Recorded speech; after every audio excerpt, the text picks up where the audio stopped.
Alam mo bang sa Japan, pwede kang umupa ng nanay, tatay, asawa at kahit anak?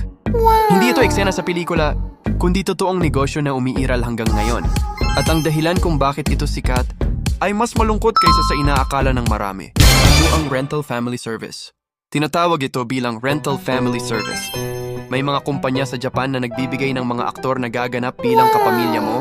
Depende sa kung anong role ang kailangan mo sa isang araw. Pwede kang umupa ng asawa para sa reunion, magulang para sa school meeting ng bata, o anak para magmukhang buo ang pamilya sa litrato. Saan ito madalas ginagamit? Ginagamit ito sa mga kasal, birthday, school events, at kahit sa simpleng hapunan sa bahay. May mga taong ayaw mapagtanungan kung bakit mag-isa sila, kaya mas pinipili na lang nilang magbayad para may maipakitang pamilya.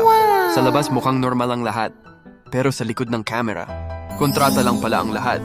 Kapag nagiging totoong damdamin ang peke, ang problema, tao pa rin ang mga gumaganap, at tao rin ang mga customer. Kaya minsan may nabubuong totoong damdamin. May mga kwento ng mga lalaking na in love sa asawa nila sa kontrata, at mga batang nasasanay na may nanay na bigla na lang mawawala kapag tapos na ang bayad. Kapag natapos ang kontrata, tapos din ang relasyon. Walang closure, walang paliwanag, mawawala na lang sila.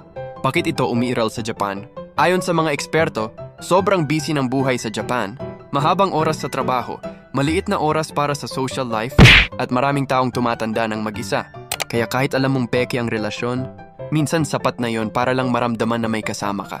Sa bansang puno ng teknolohiya, ang isa sa pinakamalaking problema nila ay loneliness. Realidad sa likod ng serbisyo, para sa iba tulong ito para makaraos sa mahirap na sitwasyon. Pero para sa iba, nagiging pansamantalang lunas lang ito sa mas malalim na problema. Dahil kapag natapos na ang oras ng renta, babalik ka ulit sa katahimikan at sa pagiging mag-isa. Kung ikaw ang tatanungin, pipiliin mo bang umupa ng pansamantalang pamilya o maghihintay ka ng totoong relasyon kahit mahirap? I-comment mo ang sagot mo sa baba.